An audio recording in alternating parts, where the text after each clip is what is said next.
હર હર મહાદેવ. જય દ્વારિકાધીશ. મારી YouTube channel Dipali જોશીમાં આપ સૌનું હું હાર્દિક સ્વાગત કરું છું. આજના આ સુંદર વિડીયોમાં એકાદશી નિમિત્તે શ્રીમદ ભાગવત ગીતાનું મહત્વ અને શ્રીમદ ભાગવત ગીતાના 18મા અધ્યાયનું વર્ણન કરવામાં આવ્યું છે. આજનો દિવસ એટલે કે પિતૃપક્ષની એકાદશી. આ એકાદશીને ઇન્દિરા એકાદશી તરીકે ઓળખવામાં આવે છે. તો આ એકાદશીના દિવસે શ્રીમદ ભાગવતનો 18મો અધ્યાય સાંભળવા માત્રથી જ પિતૃને મોક્ષની પ્રાપ્તિ થાય છે અને ભગવાન શ્રી હરિના વાહન ગરુડ ઉપર બેસી અને વૈકુંઠ ધામની પ્રાપ્તિ થાય છે. શ્રીમદ ભાગવત ગીતાનો 18મો અધ્યાય એટલે મોક્ષ સંન્યાસ યોગ અધ્યાય. અને આ અધ્યાયમાં ભગવાન શ્રી કૃષ્ણ મોક્ષની પ્રાપ્તિ કેવી રીતે કરવી, કરતા કયા પ્રકારના હોય, કર્મો કયા પ્રકારના હોય, રાજસ કર્મો, રાજસ કરતા, તામસ કર્મો, સાત્વિક કર્મો, અનેક પ્રકારના કર્મો કરતા કેવી રીતે બને અને કેવા કર્મો કરવાથી પ્રભુની પ્રાપ્તિ થાય. આ એક શરીર એ ભગવાને આપણને અર્પણ કર્યું છે, પણ આ શરીર એ આપણે કરીએ એવું જ કરી શકે એ ક્યારેય પણ માન્ય રહેતું નથી. ઈશ્વર કરાવે એ જ આ શરીર કરે છે. તો ભગવાન શ્રી કૃષ્ણએ અર્જુનને મોક્ષ તરફ ગતિ કરવા માટે કેવા કર્મ કરવા એ દરેક કર્મોની માહિતી એ આ સુંદર અધ્યાયમાં આપેલી છે. આવો જ સુંદર ગીતાજીનો મહિમા અને શ્રીમદ ભાગવતનો 18મો અધ્યાય એટલે કે મોક્ષ સંન્યાસ યોગ.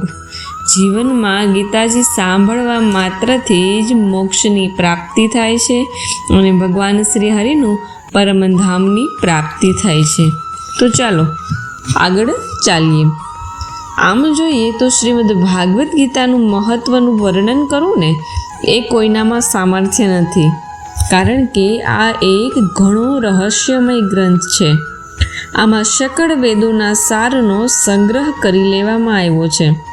આની સંસ્કૃત ભાષા એટલી સુંદર અને સરળ છે કે ઘણો ઓછો અભ્યાસ કરેલ વ્યક્તિ પર આને સરળતાથી સમજી શકે છે. પરંતુ એનો આશય એટલો ગંભીર છે, એટલે કે એનો મતલબ એટલો ગંભીર છે કે આજીવન નિરંતર અભ્યાસ કરતા રહેવા છતાંય એનો કોઈ પણ પ્રકારે છેડો આવતો નથી. રોજે રોજ નવા નવા ભાવો ઉપજતા રહે છે. માટે આ ગ્રંથ એ હંમેશા નવીનતાથી ભર્યો ને ભર્યો જ રહે છે. તેમજ શ્રીમદ ભાગવત ગીતા એકાગ્ર ચિત્ત થઈ શ્રદ્ધા ભક્તિ સાથે વિચારવાથી આના પદે પદે પરમ રહસ્ય છુપાયેલું છે અને આપણે પ્રત્યક્ષપણે આ જોઈ શકીએ છીએ અને જાણી શકીએ છીએ. ભગવાનના ગુણ, પ્રભાવ અને મર્મનું વર્ણન જેવું ગીતા શાસ્ત્રમાં કરવામાં આવ્યું છે એવું અન્ય કોઈ પણ ગ્રંથમાં મળવું મુશ્કેલ છે. કારણ કે મોટાભાગના ગ્રંથોમાં મોટે ભાગે કંઈ ને કંઈક સાંસારિક વિષય તો ભળેલો જ હોય છે, પરંતુ ગીતા એ ભગવાનનો શ્વાસ છે, ભગવાનનું હૃદય છે અને ભગવાનની વાંગમય મૂર્તિ કહેવામાં આવે છે, જેના હૃદયમાં, વાણીમાં, શરીરમાં તેમજ સઘળીય ઇન્દ્રિયો અને એમની ક્રિયાઓમાં ગીતા ઉતરી ગઈ હોય એવા માણસ એ સાક્ષાત ગીતાની મૂર્તિ જ છે. અને એના દર્શન, સ્પર્શ, ભાષણ તથા ચિંતન કરવાથી પણ બીજા માણસો એ પરમ પવિત્ર બની જાય છે અને એનું જીવન એ મોક્ષ તરફ આગળ વધે છે. તો ગીતાજીનું મહત્વ શું છે, ગીતાજીમાં શું લખેલું છે, આ ગીતાજી એ ક્યારેય સંપૂર્ણ રીતે પૂર્ણ થતી નથી. શ્રીમદ ભાગવત ગીતાનો અષ્ટાદશ અધ્યાય એટલે કે 18મો અધ્યાય કે જે મોક્ષ સંન્યાસ યોગ તરીકે ઓળખાય છે, એમાં અર્જુન ભગવાનને અનેક પ્રકારના મોક્ષની પ્રાપ્તિ કેવી રીતે કરવી એના વિશેના પ્રશ્નો કરે છે અને ભગવાન શ્રી કૃષ્ણ સ્વયં પોતાના મુખથી આ દરેક પ્રશ્નોના ઉત્તર આપે છે. અર્જુન કહે છે, હે મહાબાહો, હે અંતર્યામી, હે વાસુદેવ, હું સંન્યાસના તેમજ ત્યાગના તત્વને જુદા જુદા રીતે જાણવા માંગુ છું. ભગવાન કૃષ્ણ કહે, કેટલાક પંડિતજનો કામ્ય કર્મોના ત્યાગને સંન્યાસ સમજે છે. કામ્ય કર્મ એટલે શું? તો કે સ્ત્રી, પુત્ર, ધન, રોગ, સંકટ આવી અનેક વસ્તુ પ્રાપ્ત કરવા અને કોઈ પણ રોગ કે સંકટના નિવારણ અર્થે એટલે કે આપણા સ્વાર્થ માટે જે યજ્ઞ, દાન, તપ અને ઉપાસના જેવા કર્મો કરવામાં આવે છે એને કામ્ય કર્મ કહેવાય છે. કામ્ય કર્મ એ પોતાના સ્વાર્થ ખાતર કરવામાં આવે છે, પરંતુ જ્યારે બીજા વિચાર કુશળ માણસો એ સઘળાએ કર્મના ફળના ત્યાગને ત્યાગ કહે છે.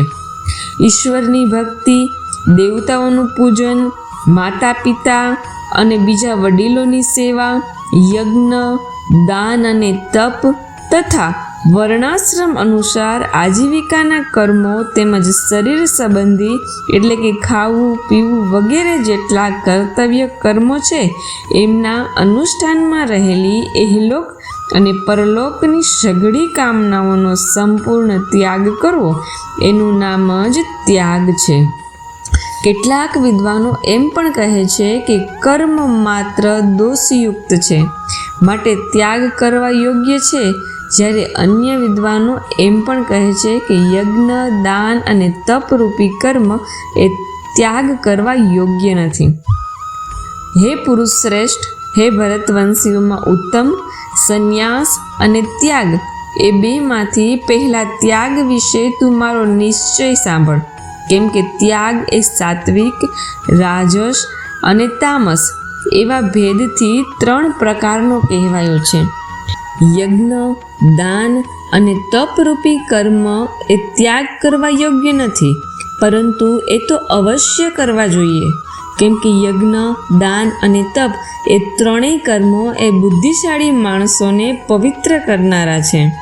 માટે હે પાર્થ, આ યજ્ઞ, દાન અને તપરૂપી કર્મોને તેમજ બીજા પણ સઘળાએ કર્તવ્ય કર્મોને આસક્તિ અને ફળનો ત્યાગ કરીને ચોક્કસપણે કરવા જોઈએ, અને આ જ મારો નિશ્ચિત કરેલો ઉત્તમ મત છે.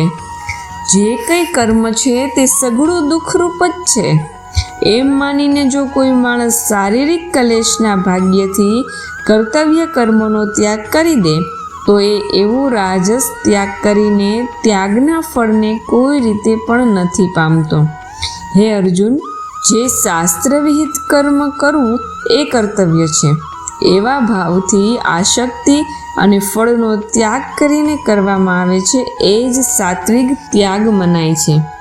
જે માણસ અકુશળ કર્મનો દ્વેષ નથી કરતો કે કુશળ કર્મમાં આસક્ત નથી થતો એ શુદ્ધ સત્વગુણથી યુક્ત માણસ સંશય વિનાનો, બુદ્ધિશાળી અને ખરો ત્યાગી છે.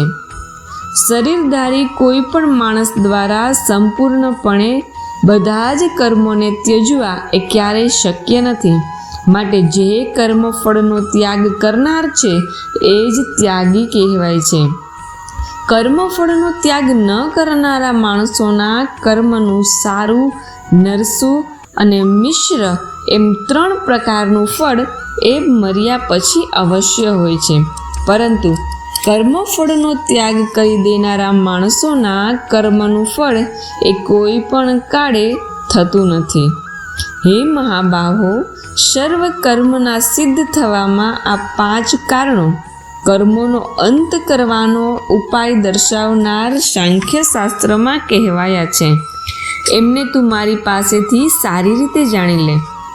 આ વિશે એટલે કે કર્મોની સિદ્ધિ થવામાં અધિષ્ઠાન, કર્તા, જુદા જુદા પ્રકારના તારણો, અનેક જાતની જુદી જુદી ચેષ્ટાઓ અને એ જ રીતે 5મું કારણ એ દેવ છે.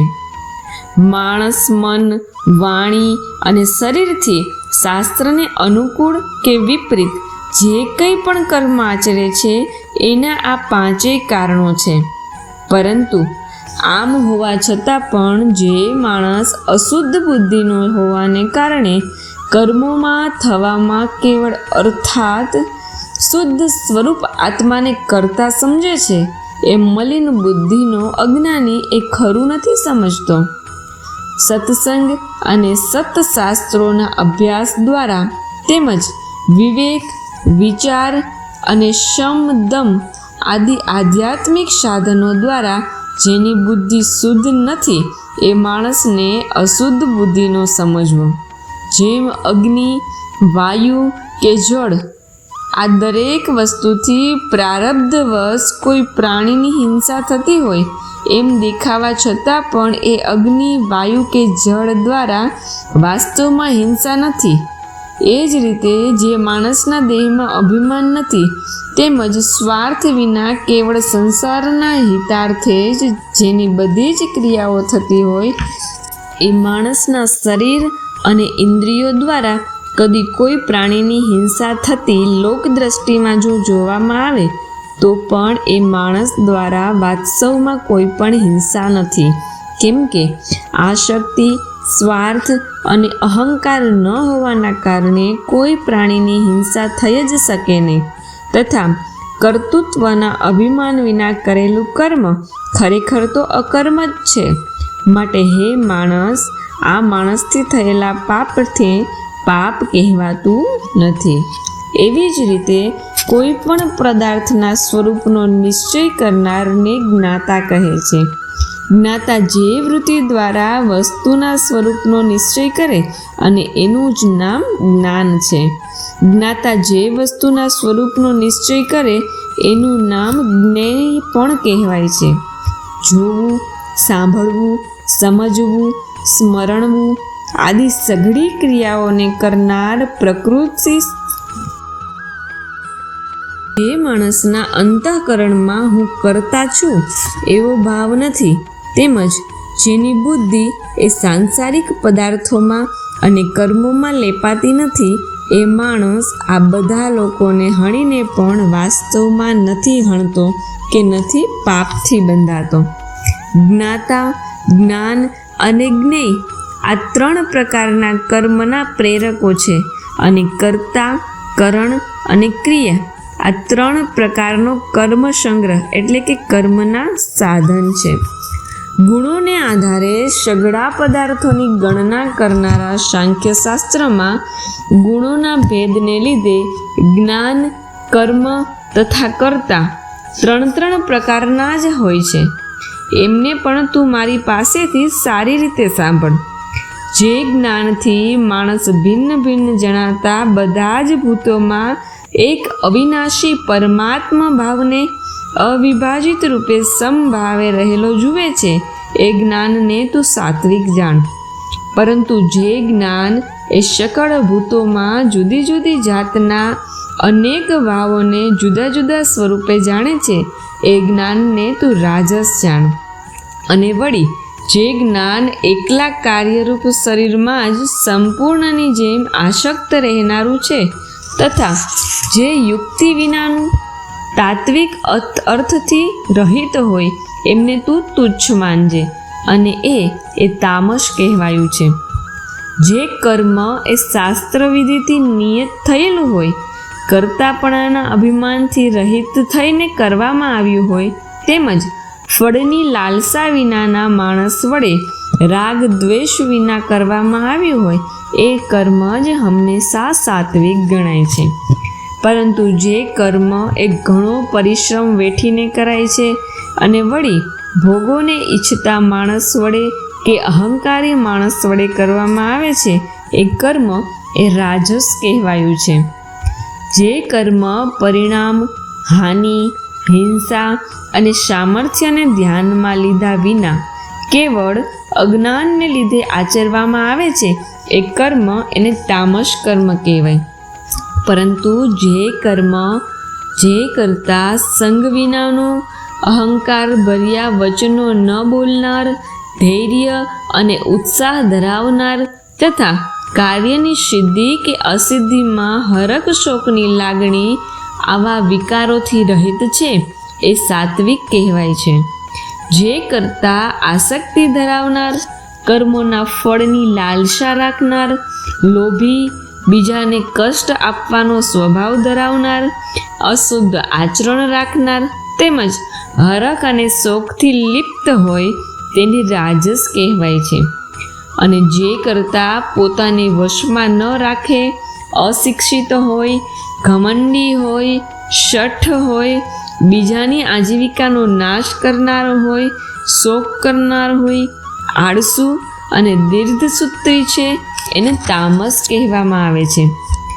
હે ધનંજય, હવે તું બુદ્ધિ તેમજ ધૃતિનો પણ ગુણો અનુસાર 3 પ્રકારનો ભેદ એ મારા વડે સંપૂર્ણપણે વિભાગપૂર્વક કહેવાતો સાંભળ.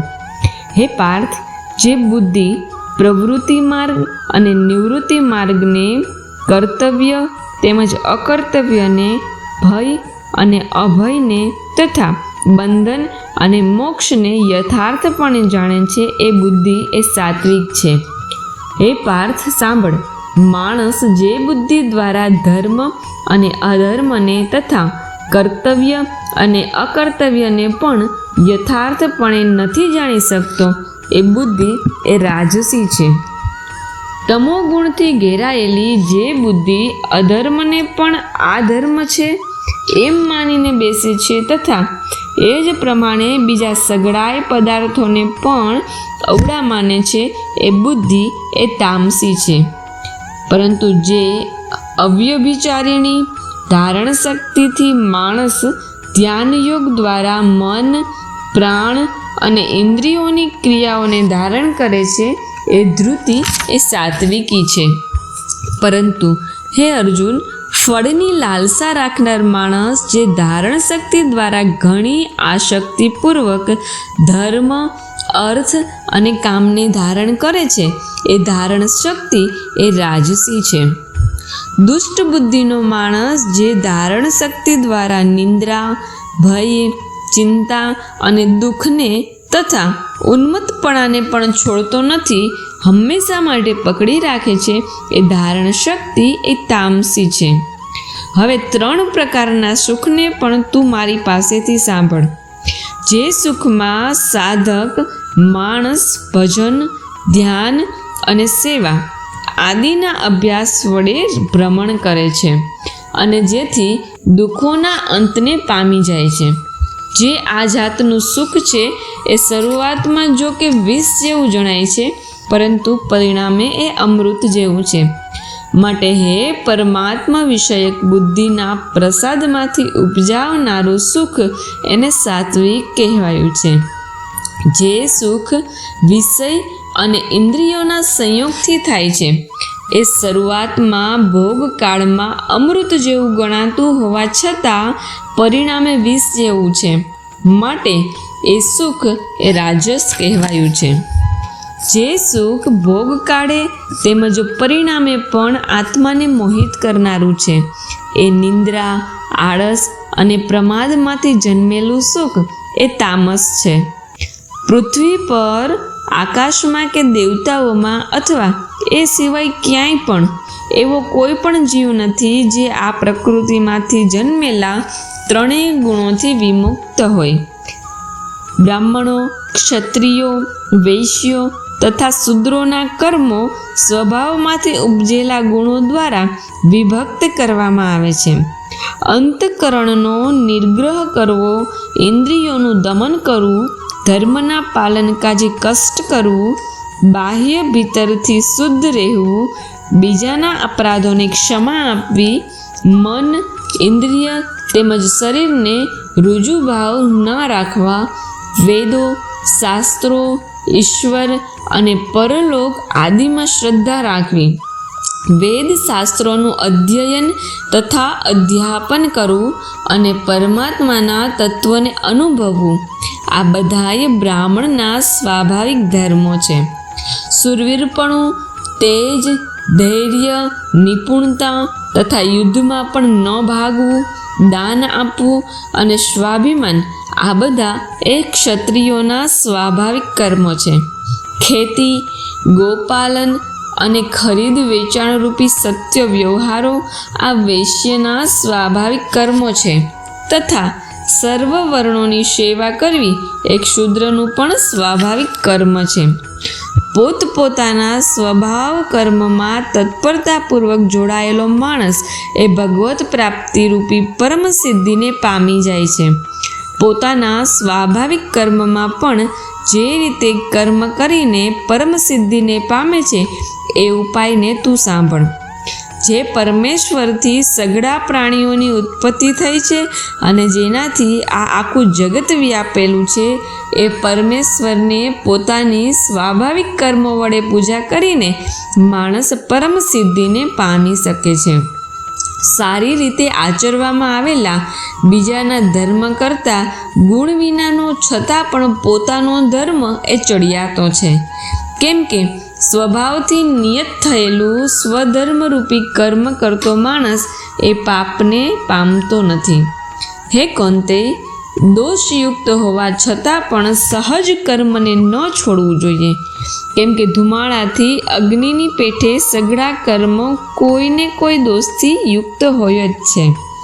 સર્વત્ર આસક્તિ રહિત બુદ્ધિ ધરાવનાર, સ્પૃહા વિનાનો તેમજ જેને અંતઃકરણને જીત્યું છે એવો માણસ એ સાંખ્ય યોગ દ્વારા એ પરમ દરેક કર્મને પામે છે. જે જ્ઞાન યોગથી પરાગનિષ્ઠા છે એ નિષ્કર્મ સિદ્ધિને જે પ્રકારે પામીને માણસ બ્રહ્મને પામે છે એ પ્રકારને સાંભળ. તું સંક્ષેપમાં જ મારી પાસેથી સાંભળી શકીશ.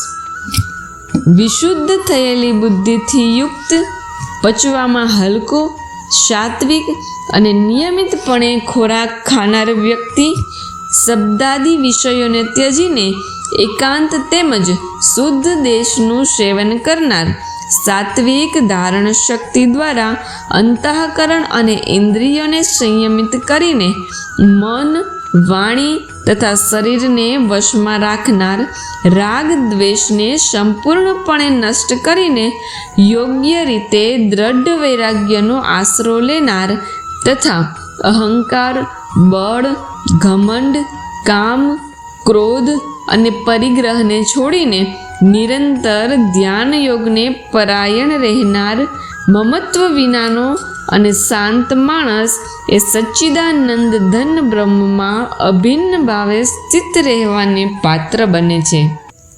પછી એ સચ્ચિદાનંદ ધન બ્રહ્મમાં એકાત્મ ભાવે સ્થિત પ્રસન્ન મન યોગી ન તો કોઈના માટે શોક કરે છે કે ન તો કસાઈની આકાંક્ષા કરે છે.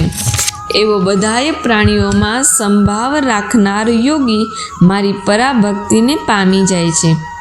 એ પરાભક્તિ દ્વારા એ યોગી મુજ પરમાત્માને હું જે છું અને જેવા પ્રભાવનો છું બરાબર એવો ને એવો હું મને જાણી લે છે તથા એ ભક્તિના પ્રભાવે મને તત્વથી જાણીને તત્કાળ મારામાં પ્રવેશી જાય છે. મારે પરાયણ થયેલો કર્મયોગી સઘળા કર્મને સદાય કરતો હોવા છતાં મારી કૃપાથી શાશ્વત અવિનાશી પરમ પદને પામી જાય છે. માટે હે અર્જુન, સઘળા કર્મને મનથી મારામાં અર્પણ કરી તેમજ સમબુદ્ધિ રૂપી યોગને આશ્રય રહીને તું મારે પારાયણ અને નિરંતર મારામાં ચિત્ત પરોવનાર બની જા. એ પ્રમાણે મારામાં ચિત્ત પરોવનાર થયેલો તું મારી કૃપાથી બધાય સંકટોને વિના પ્રયત્ને પાર કરી જઈશ.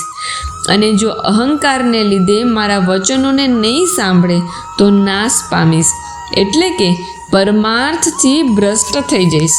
જે તું અહંકારનો આશરો લઈને એમ માની રહ્યો છે કે હું આ યુદ્ધ કરીશ નહીં, તારો આ નિશ્ચય એ મિથ્યા છે. કેમ કે તારો સ્વભાવ અને બળજબરીથી યુદ્ધમાં જોડાશે. હે કુંતી પુત્ર, જે કર્મને તું મોહને લીધે કરવા નથી ઈચ્છતો એને પણ પોતાના સ્વાભાવિક કર્મથી બંધાયેલો પરવશ થઈને કરીશ. હે અર્જુન, શરીરરૂપી યંત્ર પર આરૂઢ થયેલા સઘળાય પ્રાણીઓને પોતાની માયાથી એમના કર્મ પ્રમાણે ભમાવતો અંતર્યામી પરમેશ્વર સર્વ પ્રાણીઓના હૃદયમાં વસેલો છે. હે ભારત, તું સર્વ રીતે એ પરમેશ્વરના શરણે જા. એ પરમાત્માની કૃપાથી જ તું પરમ શાંતિને તથા શાશ્વત પરમધામને પામીશ. આમ તો આ ગોપનીયથી અતિ ગોપનીય જ્ઞાન મેં તને આપી દીધું છે. હવે તું આ રહસ્યયુક્ત જ્ઞાનને સંપૂર્ણપણે યોગ્ય રીતે વિચારીને જેમ ઈચ્છે ને એમ કરીશ. સઘળા ગોપનીય વચનોથી અતિ ગોપનીય મારા પરમ રહસ્યયુક્ત વચનને તું હજી પણ સાંભળ. તું મને ઘણો પ્રિય છે, માટે આ પરમ હિતકારી વચન હું તારા માટે ફરીથી કહું છું. હે અર્જુન, તું મારામાં મન પરોવનાર બની જા, મારો ભક્ત બની જા, મારું પૂજન કરનાર બન અને મને પ્રણામ કર. આમ કરવાથી તું મને જ પામીશ. આ હું તારી સામે સત્ય પ્રતીક્ષા કરું છું, કેમ કે તું મને ઘણો પ્રિય છે. સઘળાય ધર્મોને એટલે કે સઘળાય કર્તવ્ય કર્મોને મારામાં ત્યજીને તું કેવળ એકમાત્ર મુજ સર્વશક્તિમાન સર્વાધાર પરમેશ્વરના શરણે આવી જા. હું તને બધાય પાપોથી મુક્ત કરી દઈશ અને તું શોક કોઈ પણ વાતનો કરીશ નહીં. તારે આ ગીતારૂપી રહસ્યમય ઉપદેશ કોઈ પણ કાળે ન તો તપ રહિત માણસને કહેવો, ન તો ભક્તિ રહિત માણસને કહેવો અને ન તો સાંભળવા ન ઈચ્છતા માણસને કહેવો, તથા જે મારામાં દોષ દ્રષ્ટિ રાખે છે એને તો ક્યારેય ન કહેવો. જે માણસ મારામાં પરમ પ્રેમ રાખીને આ પરમ રહસ્યયુક્ત ગીતાના ઉપદેશને મારા ભક્તોમાં કહી સંભળાવશે એ મને જ પામશે, એમાં જરા પણ સંદેહ નથી. માણસોમાં એનાથી વધીને મારું પ્રિય કાર્ય કરનારો કોઈ પણ નથી, તથા આખી પૃથ્વી પર એનાથી વધીને મારો પ્રિય બીજો કોઈ ભવિષ્યમાં થશે પણ નહીં. જે માણસ આ ધર્મમય આપણા બેના સંવાદરૂપી ગીતાશાસ્ત્રનું અધ્યયન કરશે એના દ્વારા પણ હું જ્ઞાન યજ્ઞથી પૂજિત થઈશ, એવો આ મારો મત છે. જે માણસ શ્રદ્ધાળુ અને દોષ દ્રષ્ટિ વિનાનો થઈને આ ગીતાશાસ્ત્રનું શ્રવણ કરશે એ પણ પાપોથી છૂટીને ઉત્તમ કર્મ કરનારાઓના શ્રેષ્ઠ લોકોને પામશે. હે પાર્થ, શું આ ગીતાશાસ્ત્રને તે એકાગ્રચિત્તે સાંભળ્યું? અને હે ધનંજય, તું તારો અજ્ઞાનમાંથી ઉપજેલો મોહ નાશ પામી શકશે? ત્યારે આ સંપૂર્ણ ગીતાશાસ્ત્ર સાંભળી અને અર્જુન કહે છે કે હે અચ્યુત, હે ભગવાન, આપની કૃપાથી મારો મોહ એ નષ્ટ થઈ ગયો છે અને મેં સ્મૃતિ મેળવી લીધી છે. હવે હું સંશય રહિત થઈને સ્થિત છું, માટે આપની આજ્ઞાનું પાલન કરીશ. અને એવું કહેવાય કે હે રાજન, જ્યાં યોગેશ્વર ભગવાન શ્રી કૃષ્ણ છે, જ્યાં ગાંડીવધારી અર્જુન છે, ત્યાં જ શ્રી વિજય વિભૂતિ તેમજ અચળ નીતિ છે, એવો દરેકનો મત છે.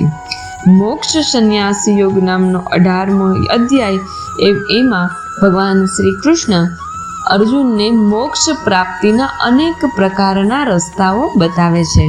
તો જો આ અધ્યાય તમને સારો લાગે તો ચેનલને લાઈક, શેર અને સબસ્ક્રાઈબ કરવાનું ભૂલશો નહીં. ધન્યવાદ.